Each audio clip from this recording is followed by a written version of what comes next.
right. Welcome, everyone. Hello, good evening, everybody. Yeah, who are coming in. So we'll just give a while, let them come in first. Okay, let me share my screen. Hey, hello, everybody. Welcome to tonight's Masters of Science Business Analytics students sharing session.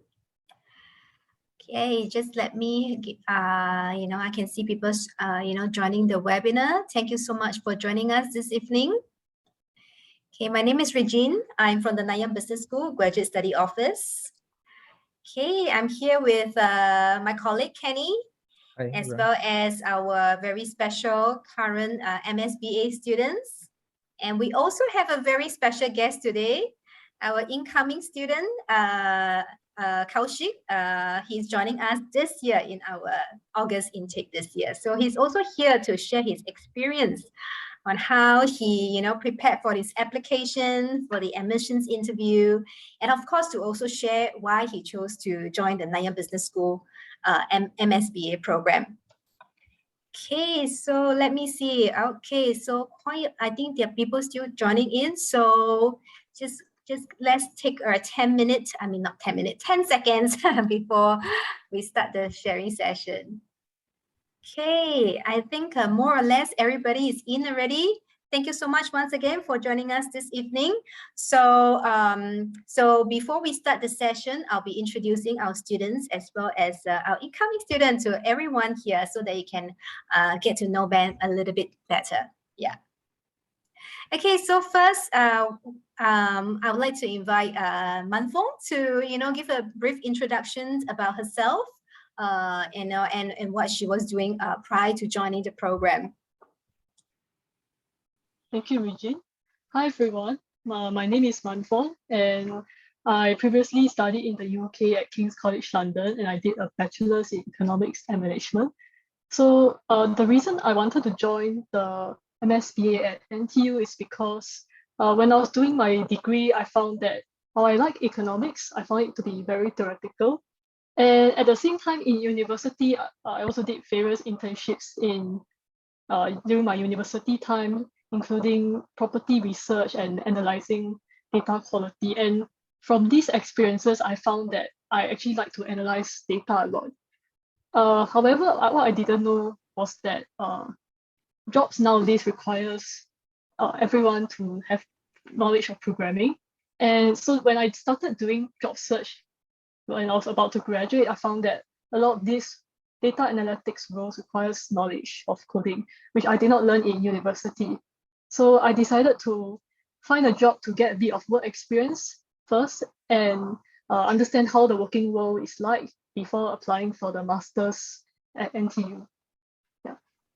Okay, thank you, Manfong. So you found your passion in data, and now you are, learning, the programming and all that to, to grow your expertise in this area. Well, that's really nice. Thank you so much.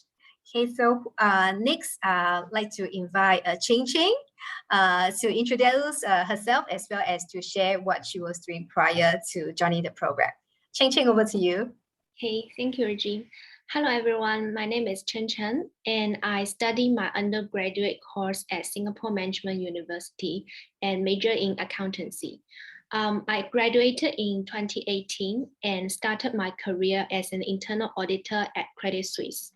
So I'm currently taking this program as a part-time student starting last July. And the reason why I chose an MSBA at NTU is because first of all, I think we know that technology is ever changing the way that business are running nowadays, and data analytics skill is something that could differentiate ourselves in the job market. So I would like to seize the trend and prepare myself for the competitive future. And also as a working professional in finance industry, I realized that data analytics has more and more relevance to our daily work and could really help us to do work in a more efficient way. And that's why I want to be the one who not only has the expertise knowledge in business domain, but also creates an innovative solution that could change how the business is running today. And secondly, you may ask why MSBA in NTU? And my answer is that because this program is young and inclusive, so it is more open to candidates with a diversified background. So for example, someone like me who have no or little programming knowledge, but has interest and enthusiasm in learning. So the inclusiveness of this program will create a more diversified learning environment, and we will notice that everyone has their own expertise and there's always something you can learn from your classmates. So this overall summarizes the main reason why I chose MSBA in NTU. Thank you, Chen. Wow, I mean, it must be quite tough balancing work and study at the same time, but I think you're doing it very, very well. I think later we can expect to hear more from Chen, how she, juggle the workload from both studies as well as, working. And I think many of you here may resonate with her as well. She joins the program is because she wants to prepare herself for the future that is, shaping the industry. Thank you very much, Chen. So next we have Jakob. I'd like to invite him to share with us, and also to introduce himself to our audience here. Okay. Thanks, Regine. So hey everyone, I am Jakob. Prior to joining the Business Analytics course at NTU, I did my bachelor's in technology from Cochin University of Science and Technology. Post that, I worked in EY for around 5 years as a senior consultant. And Mindshare is a place where I'll be interning from Feb 25th, 28th onwards. So the reason for joining this course, it is simply to get a bigger picture of the analytics space. My work mostly revolved around data management, and I had to build dashboards and use a lot of SQL at my work. But then I was lacking in data science and business concepts. And that is something that I wanted to bridge. And that's the reason why I chose this program at NTU. Yeah. Oh, thank you so much. I think many of our audience may also resonate with yourself as well. Coming from a technical background, you didn't have that business piece to what you're doing, and you like to integrate these two together to be be able to give more higher level, more strategic insights in the business sense. Thank you so much, Jakob, for your introduction. And finally, but not the least, is our incoming student, Kaushik. Kaushik, over to you. Could you just give a brief introduction of yourself? Hi, thank you, Regine. So warm hello to everyone in attendance. My name is Kaushik Ramesh, and I'm in my final semester of study at the National Institute of Technology, Trichy, which is in the south of India. So here I'm currently majoring in instrumentation and control engineering. I developed the interest towards analytics in my second semester at university, where I was working towards developing and implementing strategy for a local business. And I started to realize that I really enjoyed working with data and gathering meaningful and, most importantly, impactful insights. So having also been the president of a few student organizations, I came to understand that I was inclined towards people-facing roles where I could liaise and solve problems effectively. So I thus wanted to study a course which would tailor my abilities to fit such a working role. So what the NTU MSBA had to offer me was a plethora of industry-relevant subjects in analytics, and also the opportunity to become proficient in business concepts, which I did not have any exposure to. And this would enable me to solve problems and improve operational efficiency. So these things about the course solidified my decision to apply for this program. Thank you. Okay, thank you so much, Kaushik, for sharing with us. I think after today, you'll be looking forward to more to joining the program. So right now we are going to share a short video that we have created. If you have any questions and all that you'd like to ask today's panelists, please feel free to just drop us, put your question in the Q&A section. So without further ado, let me just start the video.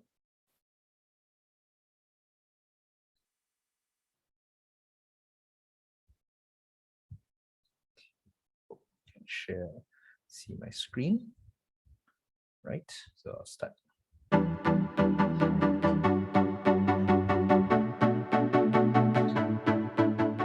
Business analytics is the intersection of business, data science, and AI, offering new opportunities for data-driven competitive advantage in areas such as accounting, management, marketing, and many others.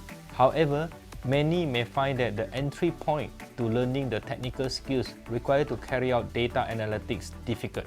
The Master of Science in Business Analytics here at Nanyang Business School aims to equip our graduates to be sufficiently savvy in business analytics techniques through a comprehensive and practical curriculum focusing on hands-on application. I know having a skill set, especially in the programming and data analytics, is becoming more and more important. The NTU MSc program would equip me with the cutting-edge skills required in my job hunt. I felt the need to expand my expertise to data science concepts as well. At the same time, use this information to derive business insights for my employers. The NTU MSc Business Analytics program was ideal because it had the right mix of technical and business modules that I wanted to gain exposure in. In designing the curriculum, we adopted a consultative approach with our industry partners to ensure what we teach in the program is relevant. Most of the modules follow a flipped classroom approach where students have to go through the content published on the portal before class, and classroom time would be used to reinforce those concepts. One of the benefits of studying while working is being able to apply what I learned in the course in my current job. An example of that is being able to apply data visualization best practices in my current work. Hi, I'm Joanna, the GSCDO program lead for students in the MSb program. I guide the students throughout their career development journey during their time here at Nanyang Business School. We do this through working on specific career skills and strategizing on their career goals. Increasingly, employers are looking for people who can help contribute to meaningful business decisions using data. Our MSb students have that capability with data and they understand the business context. I'm astounded by the level of support through GSCDO. Joanna is very happy to help and advise with any questions through phone calls, emails, etc. Having embarked on MSc program, I must say GSCDO played quite a crucial role in my journey, and at the end, all worked out well and I could secure a good job with Singapore Airlines here.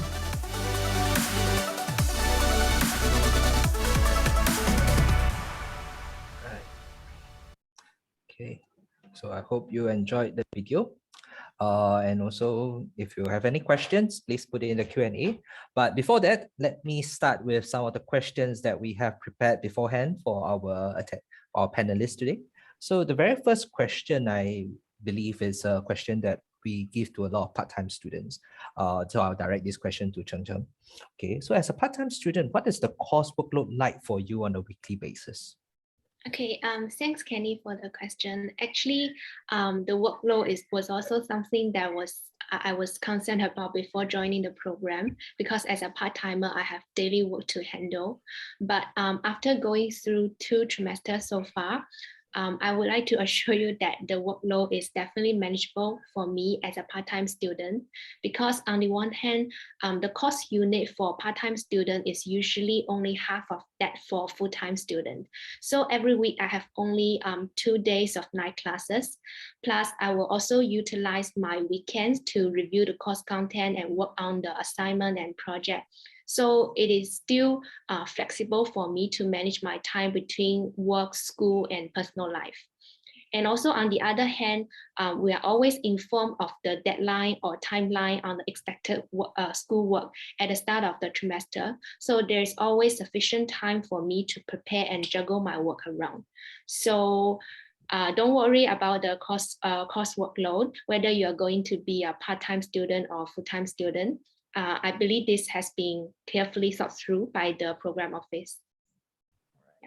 So assuring a lot of minds who are doing this, who are thinking of taking this on a part-time basis. So it is definitely doable. We do have quite a number of students taking this course on a part-time basis. About close to 10%, 10 to 20% of our intake are actually taking this course on a part-time basis. So you are not going to be alone. Okay, so the next question I have is for Abraham Jacob. As a student with prior work experience, right, how do you see the skills you have learned in the program being applied to the workplace? Okay, so I feel that the skills and the modules that we learned are very relevant to the workplace. Like, so for me personally at work, I have used a lot of SQL and Tableau. And in this course, apart from having these skills, they've also taught us MongoDB, Cassandra, and a lot of other skills. So I think from a data engineer point of view, I think this gives you an overview, overall picture. And even if you are looking from a data science angle, that also we have got it covered because we were taught statistics, Python, or some machine learning models, some time series. Yeah, all this we did through a lot of exercises, projects, and assignments. So I think it is very relevant for the industry from a data science point of view as well. Okay, great. So I think it's true to say that we apply what we learn in the program into a real world setting as much as possible. So the next question I think is something that weighs on a lot of people's mind is to Manfong. Because I looked at your profile, you studied economics. It was not analytics driven, and also to a very big extent, I don't think you did much programming. So maybe you could just share with us like how, since your previous training was not in analytics or in programming, was it difficult for you to learn the technical skills taught in the program? Yeah, definitely in the beginning, being a complete beginner in programming, it was very difficult. And it's also quite a steep learning curve because we have to code our assignments in various programming languages. But I think what helped me to prepare better for this course is that actually what I learned in economics is partially relevant. So for example, certain econometrics knowledge such as regression is relevant to certain modules such as time series or even analytic strategy. And also what I did before starting this master's course is that I actually took online courses in Python and SQL so that when I started in the programming essentials class, I was not so lost. Yeah. And also, I find that doing group projects actually helps me to learn from other people who are actually stronger in programming. So in this sense, it's not too difficult for me to learn the technical skills. Yeah. All right.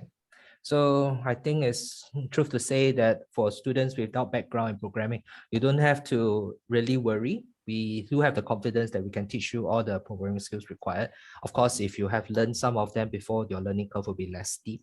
So speaking of which, speaking of somebody who is incoming and also going to take up the course, let me introduce Kaushik. Kaushik, thanks for joining us. So the question that I have with you is, I mean, you applied I think you applied in December, I think, if I remember correctly, around that time. So how do you prepare yourself for the application? I think a lot of students who are intending to apply really wants to know this question. Thank you, Kenny. So I started my application journey sometime in late September, about 2 months before the round 1 deadline. So that was the time I just completed my GRE as well as my TOEFL exam. And I filled out the application with my basic details and test scores before moving to the essay and the referee report. So I focused on contacting and securing referees with whom I had a long-standing relationship and also had worked with either in a technical/academic or a managerial or leadership setting. So after speaking with my referees and briefing them about my achievements, as well as helping them recollect our time together because it had become online school for quite a while then, I sent in the details through the portal. So after this, I focused the remaining, I think, a month or so on the 2 essays, which went through numerous iterations before I was content with the quality, ensuring that my motivation for the course came across effectively and within the very concise word limit, because there was really no place for me to put fillers in. I really had to be to the point and show my motivation for the course. So I then submitted my application in, I think, mid-November, and I got my invite for the January interview sometime in December. So during this process, I also spoke to a few MSBA alumni and current students about their interview experience. And I started brushing up on my resume. So Prof. TT and Joanna from the GSCDO interviewed me. They really made me feel at ease right from the start. And we had a discussion of my past academic and leadership experience. before I was questioned a little bit about some of the analytics-related programming languages that I mentioned as part of my resume. After this, we had a brief chat about my future goals, short and long term, after the MSBA program. And so I would say that it was overall a very holistic and relaxed interview. And I don't think that any potential applicant should regret this. All right, great. So if you are intending to apply, preparation is very important. And don't worry, our interviewers are very friendly people. So do not be unduly worried if you get caught up during the interview. Yeah. Okay, so now let's go back to Chen. Okay, so I kind of noticing that you were in the auditing line. So how do you see data analytics affecting your industry? Because I think a lot of auditors are now very worried and seeing this trend. So maybe you could just share a bit. Yeah, sure. I think for me, auditing is a very traditional way of detecting operational deficiencies to improve the process, whereas data analytics can provide an innovative approach to create a solution that could bring business to the next level. So maybe I'll just give you an example of one of our audits. It is anti-money laundering audit, which is a topic of preventing financial crime and terrorist financing. So instead of using the traditional way of audit testing by manually selecting some samples to review, we applied machine learning to see if the client risk has been correctly classified. So we asked the machine to study the behaviors of high-risk client profile and then apply those elements onto the low-risk one in order to identify if there's any potential high-risk client but wrongly classified as low-risk. So it not only improved the work efficiency, but also performed a full population check. So it would not be possible without technology, and it's totally a new way of auditing. So similarly, we could also use machine learning to do transaction monitoring, etc., so that the suspicious transaction could be detected by the system even before the transaction goes through. So to me, data analytics will definitely be more common as a tool in auditing area to improve the process and even replace some of the manual work. But we definitely will need the business expertise knowledge to make a judgment call on the red flag that is thrown by the analytics tool. Okay, so I don't think it's just auditing, but many fields are actually benefiting from having a data analytics edge because computers are able to repeat a process, a mundane process many times. So yeah. Okay, so next question I have is for Jakob. I believe that you went through an interaction with our GSCDO, Joanna, who you see in the video. So in terms of how much career support do you get from GSCDO, maybe you could just describe a bit.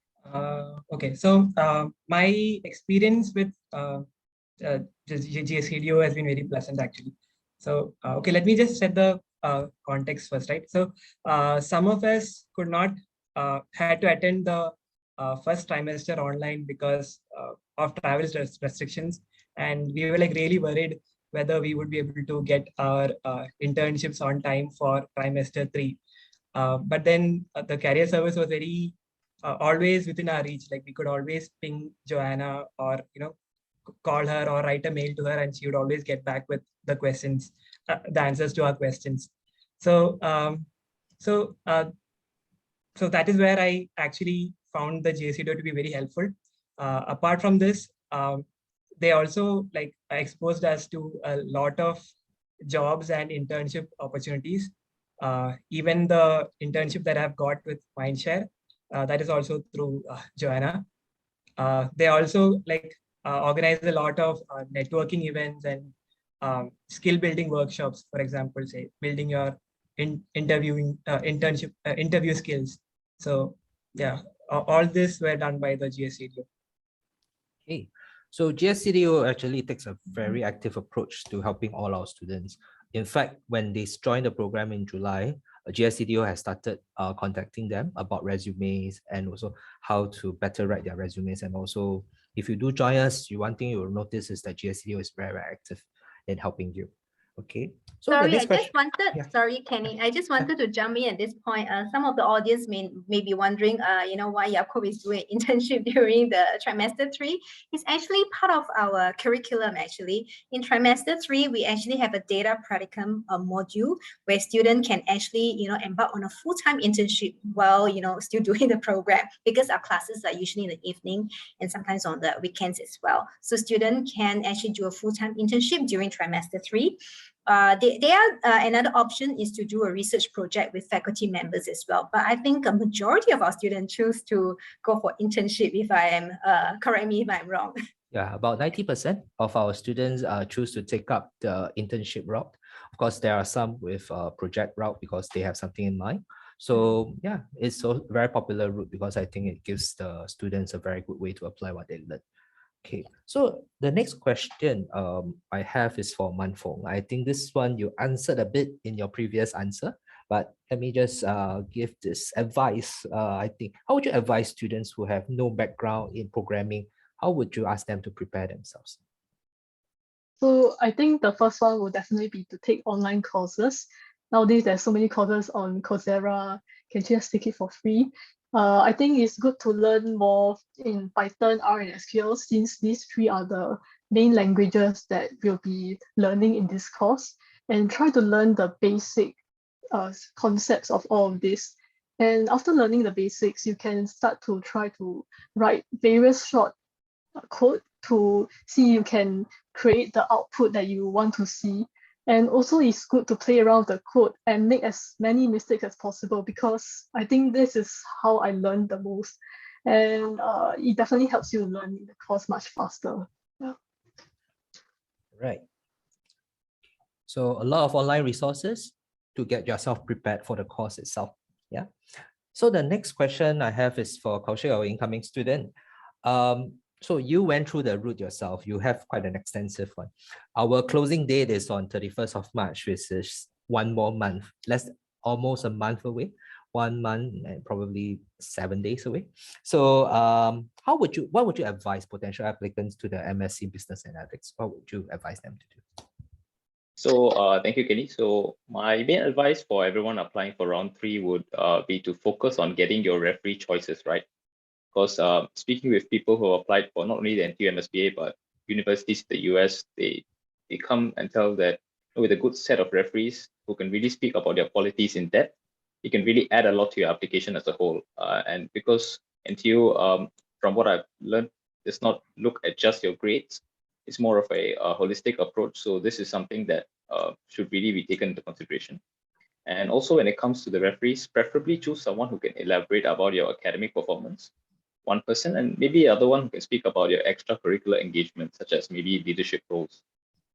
Another thing I would suggest for applicants is to really showcase their goals and capabilities in the essay by using the word limit to its maximum potential. It's actually quite short. I think 200 for one of the essays and 300 for the other. So I'll try to avoid fillers and really put your goals and aspirations clearly in it, and also show your past achievements properly. And the essays really are a good guide by reading the essay prompt. It's actually quite straightforward, but sticking to the point and using all the words would be beneficial. Yeah. All right. So maybe I'll just share a bit on what we are looking for in applicants. I think it's something that a lot of students are very concerned about, applicants. So basically, we are looking for 3 things. One is the interest in data analytics. That one can come across in the projects you have done, your modules that you have taken. I mean, if you have taken some of those online courses that what Manfong has mentioned, then those will also be very good examples of your interest in data analytics. The second part is the aptitude, which is really how well can you handle some of those courses, which is your mathematics at the end of the day. I mean, you can have all the interest in the world, but if your mathematics is not so good, then you have to demonstrate to us that you can still handle the course. That's where your GRE or your GMAT comes in. We can even go and look at your university results. Then the third one is your career goals. Your career goals will come across to us in your essay and also in terms of during the interview, things like that. So for us, we want to make sure that whatever your career goals is aligned to what the program can deliver. We believe that having these 3 factors will actually give us the confidence that you are going to be a very motivated candidate. You are going to be a candidate who can do well in the course. and you will also be able to carry on in the worst of times in terms of, like, say, maybe you come through a module that is very, very difficult. Then because you have the interest, you have the aptitude, you have the career goal in mind, you'll be able to pull through. So those are the things that we are looking for in every applicant. And if you want to join Kaushik in the next incoming group, do submit your application early so that we can look at your application and access. Okay, so now we come to 7:30. Okay, and 7:30 here in Singapore. So I think we come to a question, the part where a lot of students are attendees are very interested in, which is the question and answer. So let me try to look through the questions. Okay, so I think this is the question that I would try to answer live, and I'll get Kaushik to come in with this because you just went through the interview. So maybe you could just share, how was it like for the interview? Did you get a lot of technical questions related to the field, or will it be generic and around your profile? So just to set the context, I was interviewed by Prof. TT and Joanna from the JCDO. So Prof. TT really started to ask me about my past experiences, my leadership that I had highlighted in my resume, as well as some of the technical projects that I've taken related to analytics. Since I have more of a technical research background, I really had to showcase that I have done projects on my own account in analytics.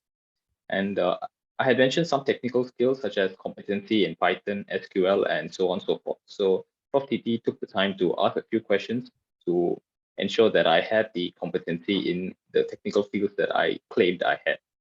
So it was just a few questions, maybe 4 or 5, and I was able to answer them pretty easily. It wasn't something too difficult or technical. Okay, so one thing is that if you don't have a technical background, that's also fine, because we would tailor our questions based on your profile. So that will be where your career goals and things come in. So if you have, so one thing is that for students who have no technical background, don't worry, you won't get the same questions as what Kaushik will be getting. So don't worry too much about it. But one thing that I will have to stress upon is, if you don't have technical background, please don't say it, because it will come across during the interview and it will come out. If, let's say, you really don't have the technical background, but yet claims it in your resume. Okay. Yeah, So, actually, I would just like to add in that sure. actually, while preparing for the admissions interview, it is good to actually, just before an interview or the day before, look through what you have submitted in your application, like the essays, your resume, what you have written. Because many times, how the interviewers, craft their questions is based on what you have submitted. So there are times where, the interviewer asks questions about something they have written in the essay, but, the candidate is like blank, like they have not. They don't remember what they have written. That's where the interviewers, begins to have doubt. Did he or she write the essay question? So it's always good to refresh your memory so that when you're there at the, spotlight, you are not, you're able to recall what you have submitted and, put in your answer across. Yeah, that will really help. Yeah. So next question that we have is asking about full-time courses. What's the lecture schedule like? Will there be classes on weekends or nights? Okay, let me just share this, and then after that, maybe, I think the class schedule everyone went through. So one thing is that for full-time courses, we do have classes in the daytime also for the first 2 trimesters. So classes can be in the morning from 9:15 to 12:45. 12:45, if I remember correctly. 9:30 to 12 to 1:15. Is that correct, Ibrahim? No, I was part of the evening class, but I think it's 9:30 to 12:45. Yes. Okay, 9:30 to 12:45. And then after that, we also have classes in the afternoon from 2:15 to 5:30. Yeah, thereabout. Then after that, another one is the classes in the evening. So the thing is that there are some days where you have some trimesters where you have classes in morning and afternoon. And there will be some trimesters where you have lessons in the afternoon and in the evening. So if you do join us on a part-time course, you will be taking the classes in the evening. We do have some classes on the weekends. Okay, we try to give the weekends back to the students, but sometimes we don't have a choice. So for those classes on weekends, they will either be in the morning or in the afternoon. We try not to have classes in the evenings on weekends. I don't think we have any, right? I haven't heard of any classes in the evening, except for your own study classes on weekends.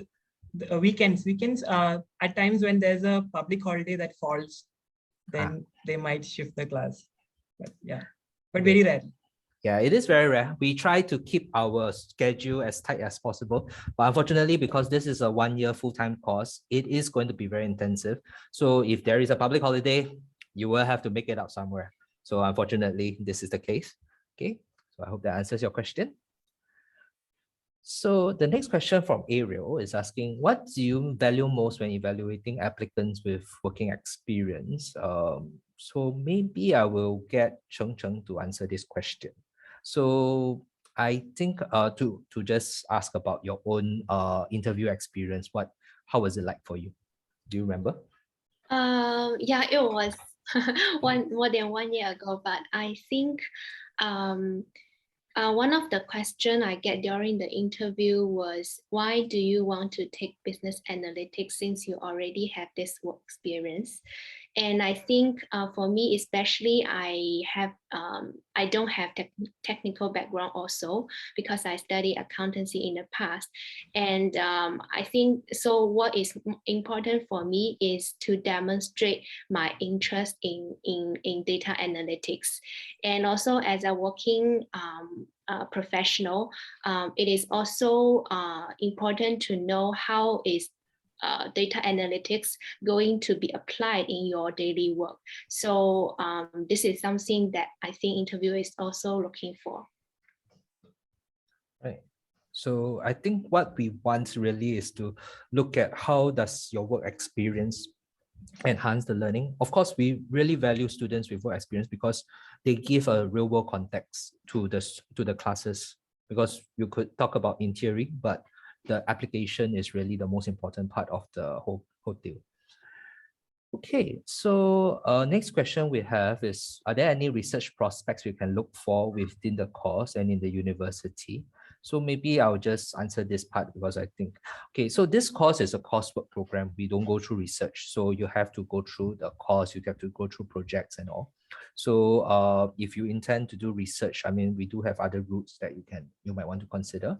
I mean, there is the PhD route and all. So hope that answers your question and help you make a more informed decision. Yeah.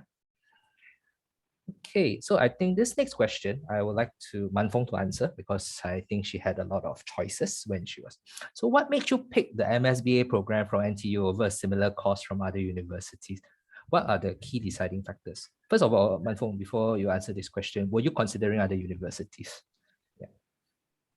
Yeah, actually, I wouldn't say which one I was considering, but I think one of the main factors was that first of all, what attracted me to this course was the data analytics practicum, because usually universities ask us to do a capstone project with the company, and I think it will be a bit too theoretical and wouldn't allow me to apply my knowledge to real world experiences. So yeah, so that's the one factor that attracts me to this course. And then the next one would be the modules that were offered at NTU were all machine learning related. So actually halfway through this course, I decided I wanted to go into data science instead of data analytics, because I found that the knowledge that is taught is really very relevant in machine learning and AI. So yeah, so that's one of the reasons I chose NTU also. Yeah. And the third reason is the ranking of NTU is very well known and is has a very high world ranking. Yeah. Maybe I can just add on one more point, because I think, as I mentioned, this program is more inclusive. It is more welcome to people, candidates from different backgrounds, for example, from business, accountancy, economics, etc. So with this kind of inclusiveness, then it will create a more diversified learning environment for the students here. So thanks. I think that gives you a better idea of what our program is about and what makes our program stand apart. Okay, the next question, I think I'll direct it to Kaushik. Referee reports, should they be from previous college or from work colleagues? Can they be accepted? I mean, like, who do you approach for your referees? Thank you, Kenny. So for my referees, as I mentioned before, I wanted to have someone who knew me in a managerial background, as well as someone who knew me in a technical or academic setting. So I approached two professors, one of whom is the dean of the university, and he had been my mentor in one of my leadership roles at one of the student clubs. And the other professor was someone I had worked on for a couple of technical research projects. So he knew me through and through my problem solving skills. And the other professor knew me through my people management skills and how I had to manage so many people together. So it would shed more of a comprehensive light about me as a person and what sort of qualities I have. And I really wanted that to be reflected because the business analytics program is not very just a technical program. It has a business component which requires me to speak to clients and be a people-centric role. So I wanted this to be reflected, so I made my referee choices in such a manner. So I would suggest others do the same as well. I always advise this for referees, please make sure that they are referees who know you well. Don't be referees who only know you by just your screen name and that's about it. So those are not the best referees. Always make sure that the referee knows you on a personal basis so that they will be in the best position to really do the referee report. Yeah. Okay. And sorry, yeah. Kenny, can I just add in? Yeah, so I think some of the audience who are applying may have a few years of work experience, and your university professor may not be, remember you very well. So not to worry, you can actually put in professional referee as well. Even for those of you who are, still doing your undergraduate program, if you have done quite a number of internship, one of your referee can be from the internship, your supervisors from your internship. And another can be, your professor who taught you, who knows you well, like Kaushik mentioned. And those of you who have work experience, it's okay. You don't have to find your professors from many years back. You can get your work supervisors. And some of you may not want your current employers to know that you're thinking of doing a master's program. It's also okay. You can actually get your prior, your previous employers to actually give the to be a referee as well. So we are quite open to difference. So there's no fix, who, as long as they're not your family members, they're not your subordinates. That's our rule. Yeah. Okay. Right. So, okay, next question. I think we answered a part of it, but let me try to just get the second part. Okay. So just now we mentioned about whether the class will be held in the evening. We do have some classes held in the evening. So I'm not sure because I do remember that all 4 students here with us, they do not have children or family. They are not married, right? If I remember correctly, not sure. Okay, so if you have, let me know, but I don't think so. But do you remember any classmates who were juggling family? I think we do have some Singaporean, right? Yeah, there are some Singaporeans. One was Ming Feng and then Long Shen. So I remember because he wanted, to change. He was not able to attend some classes because of his kids' some program in school. So he wanted a time change or something. So yeah. We'll try our best to accommodate, definitely. Of course, let us know early because that will help us. But on our part, what we'll do is also like what we have mentioned with Chen is that Chen sharing is that we will inform you way in advance on the schedule of the class so that you can prepare around. Of course, some sacrifices are required and also family support is very, very important. Okay, so I think this leads on to the next question, which I think is a good one. So to the part-time MSBA student, in this case is Chen, how do you cope with the program while juggling work? Was your learning experience impacted due to concurrent priorities or the need to focus at work? Were there situations where you need to be 2 places at once at the same time?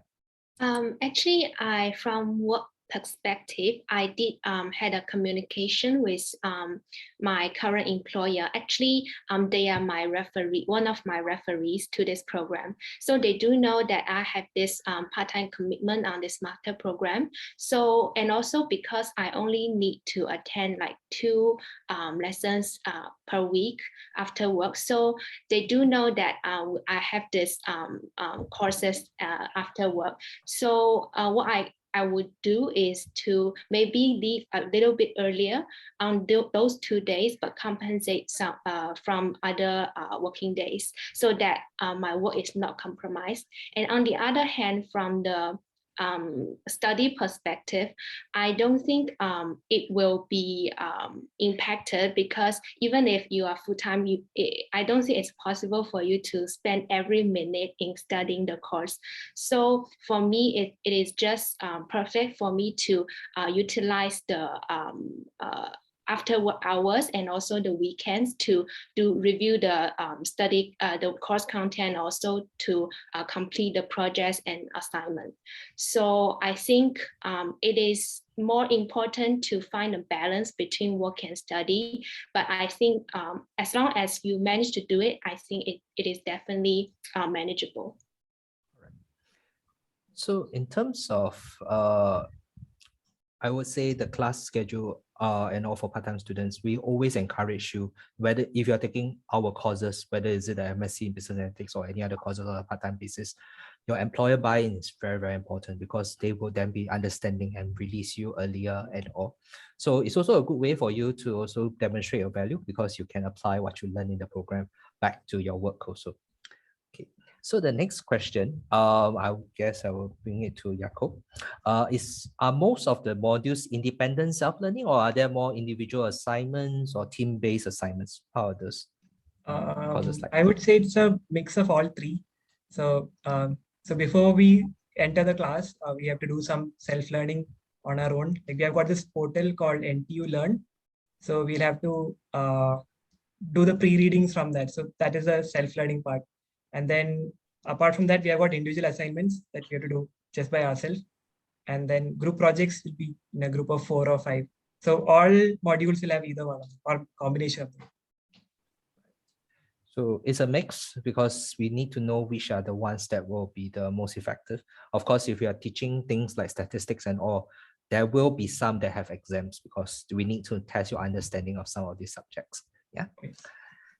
Okay, so the next question that I have is, I guess I'll pass this to Manfong, because you do share some similar background in terms of like, what do you think, whether is this program suitable for students with no business background? How do you think it's a suitable course?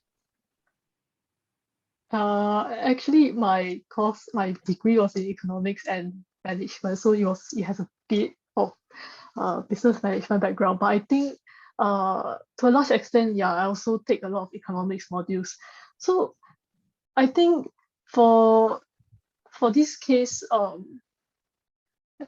don't think you really need to worry about that, because I think business, this kind of skills can be picked up throughout the course, and it can be easily picked up, and it's much easier for you to pick it up rather than having to pick up programming skills. Yeah. Okay. So, I mean, for us, we believe that this course is not meant for students who are already great at programming. This is not meant for them. This is meant for students who want to develop the data analytics edge. So I'm not sure whether this person who asked the question saw the front video. One of the things that struck out to me when we were doing this video was the fact that we realized that there's a lot of students who find that the entry point towards data analytics is very high and it's very difficult. So that's why we designed a course so that we can bring them in to allow them to have this opportunity to learn the data analytics skills essential for their work. So if you are coming and you are really worried about this, but not to worry, I believe we have the skill set to teach you those. Yeah. Okay, so the next question, I think we'll just answer it. How long is the entire program? Online, it shows that there's a programming bootcamp, but there was no date. So this programming bootcamp is actually what we call the it's a one month. Yeah, it's a course. It's a pre-course. So we have it 1 month before the starting of the course itself. So by early July, we actually start the course, and you will be taking the course through our last year we delivered it on an online format, but we if let's say the case permits, we would have it still in a face-to-face format. Of course, will really depend on the COVID situation then. It's hard to say, but right now this course will be about a month, and during this time we're very intensive. It's for you to learn all the programming skills that you need for the course itself. So think Manfong and Jakob, you went through it. I think Chen also went through it. You also, right? If I remember correctly. Yep. 1 month. Do you all 1 month. sleep? Do you all have any sleep during that time? Was it No, difficult it was for like you? every day we had classes. And for me, I was attending it from India. So the classes were at 6:30 a.m. because over here it's 9:30. So something. So for Chen, who was taking our courses on a part-time basis, her classes were all in the evening, I think. I think we are. Yeah. So yeah. So we try to accommodate as much as possible, but it's essential because if you don't know the programming, it's going to be very difficult for you to take the later courses. So that's why we had it. Okay. So this question, I guess, I'll just answer it. How do internships work for part-time students? Answer is you don't, because most of our part-time students do have already a job. So it's usually a conflict of interest if they want to take a part-time internship. For them to do an internship while doing this course on a part-time basis. Of course, we may have some students in a unique situation where maybe they don't have a full-time job, but they take our course on a part-time basis. Most of them are Singaporeans. One thing to note is that for part-time students, unfortunately, we do not offer student passes. So if you're an international student intending to take this course on a part-time basis, do note that you won't be granted a student pass and therefore may have to find employment pass to allow you to stay in Singapore to complete the duration of the course itself. So for internships for part-time students, answer is no. But I mean, if you really want to, we can work out, see whether GSCDO would have such an arrangement, but usually we don't. Yeah. Okay. So next question is, do ASEAN students have higher possibility in getting into the program, and what's the scholarship look like? Answer is we don't really have we don't go by nationality in terms of application. For us, we look at the few factors that we were looking at. As long as you do well in those factors that we are looking at, your GMAT is good, reasonably well, and you stand a good chance of getting selected for the interviews and all. We do want to make sure that your interest and career goals are aligned. So we don't really give sort of a leeway, a better way for students. So yeah, as long as you believe that you have the interest and all want to take the course, please go ahead. Right. Okay, so next question is, how does NTU MSBA stand out when compared to other BA? I think we answered somewhat similar questions. So probably, I hope that our previous response answers your question, Joey. Okay. So next one. Okay. So from Jiawen, if I remember correctly, Jiawen is one of our incoming students actually. Okay. So so hi all, thanks for the insightful several questions here. Okay, so what makes the MSBA of NTU stand out from other institutes in terms of curriculum and the school's resources? What is the class size? I think this is the question that we haven't answered. The first part, I think the first question we answered. Then the third one is what's percentage of fresh bachelor graduates to the admitted students? So class size is about 100 students. We are aiming to take in 100 students for this year's intake, split into two classes of 50. Last year, we have close to around 83 students, if I remember correctly. So each class about 40 plus students. So we have a group A and group B. Then if you're taking this on a part-time basis, 1 week you'll be group A, 1 week it will be group B. Whoever is taking the evening class, that will be the group that you'll be attached to. Yeah. Then in terms of percentage of fresh bachelor's graduates to admit, I would say about 70% of fresh graduates, thereabout. I think people like Manfong would probably be about 70%. We do get quite a number of fresh graduates who join the program. Yeah. Okay. Okay, I think this question I can answer. And it's Huang Tong is asking that, do you send the recording of this webinar to registered participants? Answer is yes. So you would get to see everything that you see here. We will send a recording. We would actually put it up on YouTube and you'll be able to see that link. Yeah. So hope that assures you.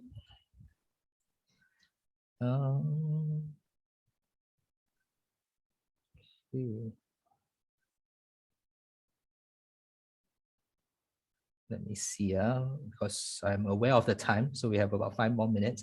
So let me try to try to distill some of the questions there. So if those questions that have been answered before, I'll try not to answer again, yeah?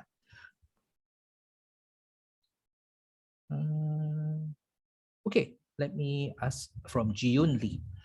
Okay, how is the internship incorporated into part of the course, if there is any? So I think we heard a bit on internship and all. So maybe what I'll get Jakob and Manfong to answer, because you guys are going for internships and all. So I mean, Manfong is second day of lessons, second day of internship.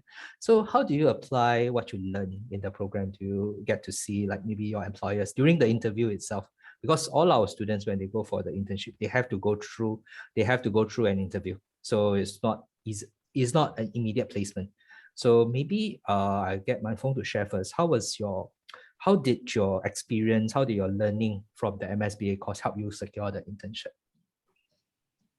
I think definitely a lot of the basic things that were taught in the course was definitely very helpful, because to get a role in a data science internship, you need to be able to pass the technical interview, and the technical interview usually consists of like basic questions in SQL and also in different machine learning models.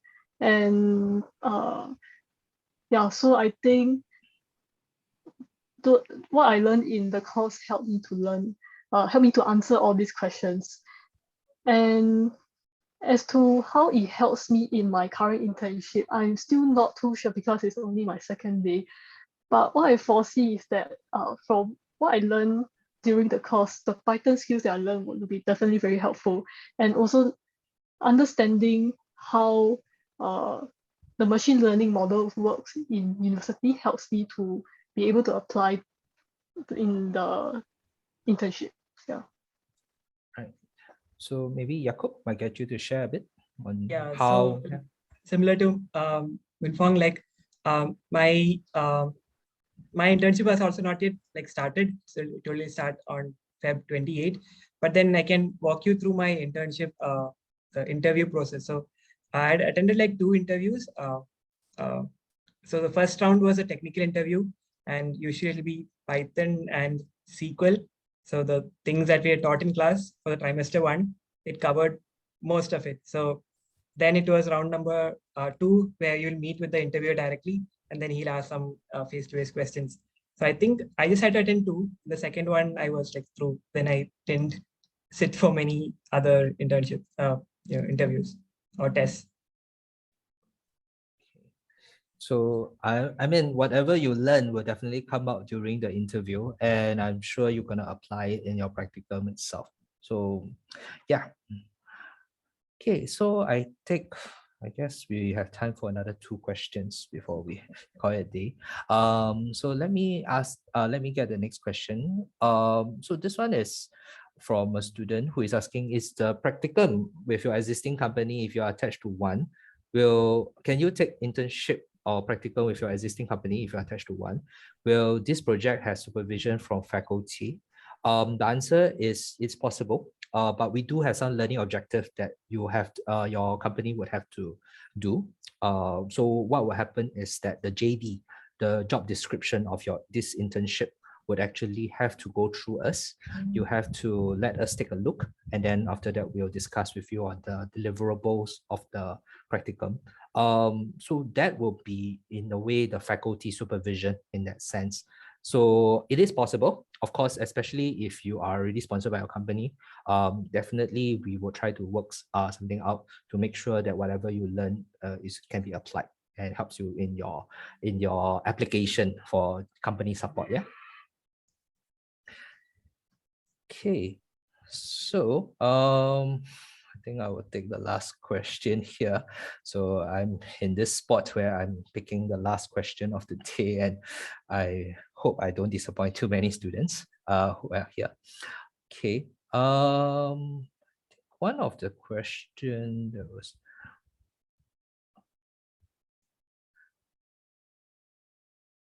let me see. see. Let me just... Okay. Okay, so I think the next question is really this one. I think this one I'll give to Kaushik. Okay. And I will just answer some part of it, and then after that I will just give the chance, the mic to Kaushik. Okay. So for this question is asking, has the program now been full because the second round has ended? Do I still have the chance to be admitted? If I do, will my application be processed after the next deadline or earlier? So maybe I'll get Kaushik to... Okay, Kaushik, I remember you were mentioning that you submitted an application in November, if I remember correctly, right? And then after that, you got called up for the interview in December. You got notified of the interview, but it was for the January interviews, right? Right. So the whole process takes about close to 4 weeks before we inform you. And then after that, another 2 to 3 weeks after the interview, we inform you of your outcome. Correct. Yeah. So it's still possible, although unfortunately we do run on a rolling admissions basis. So the earlier you apply, the better your chances. But we still have some space. It is going to be, at this point in time, I would say that competition is stiffening up. So, but submit application early. Right now, I would say that if you submit your application today, it'll be better that you'll have an advantage over students who apply tomorrow. So apply early, because then you'll be like Kaushik, who already got an offer much earlier. So yeah, I would say that just apply early. Yeah, if you have plans to make an application, please do. Okay, we still have space, but it is going to run out very, very fast. So if you hesitate and procrastinate, you might find yourself in a not so competitive application. All right. So we have come to the end of today's presentation. But before I go, let me just ask the panels, the 4 students here, about maybe you could just sum up your program experience so far. Then for Kaushik, maybe you just give your aspirations to the program and what you hope, and maybe hopefully the 3 students will be able to share the same thing.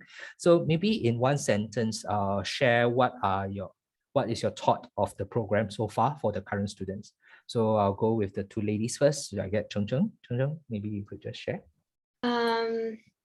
My feeling with regard to this program is that it is definitely very friendly to people with no or little programming background. And also to me as a part-timer, it is definitely manageable in terms of the workload. So don't worry about these 2 things, just to think about like whether business analytics is something you are interested in and the area you want to be in the future. Right. Then I get Manfong.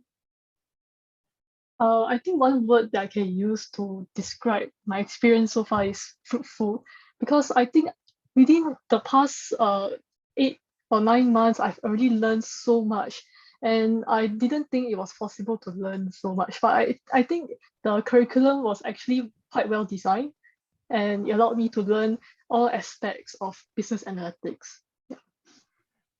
Okay, then I'll go to the gentleman, our current student, Jakob. Yeah, so I would say that the course is very exciting and challenging. Like Munfong just said, the course is like extremely well structured, and it covers a lot of concepts in such a short period of time. So it allows you to define your own path. Like if you want to go to a data engineer, data analyst, or a data scientist. So it kind of sets a foundation very well for that. So yeah. Okay, and last but not least, I'll get Kaushik to share your aspirations for this program. What do you hope? So before I actually applied for the program, I went and saw for a couple of maybe job prospects that I would have maybe after this program. And I was surprised to find that apart from SQL and maybe Python, they also ask for a lot of machine learning concepts. So while going through the MSBA brochure, I came across a lot of AI and machine learning electives and core modules. And so hopefully I intend to learn these to the maximum of my ability and secure a good job. All right. So if you have the same aspirations as Kaushik and you're intending to join him in this coming intake, do submit application early. Then after that, we'll hope to see you in NTU very, very soon. So thank you. And I wish you all the best in your application. And thank you. Thank you very much. Yeah. Thank you, everybody. Thank you for joining.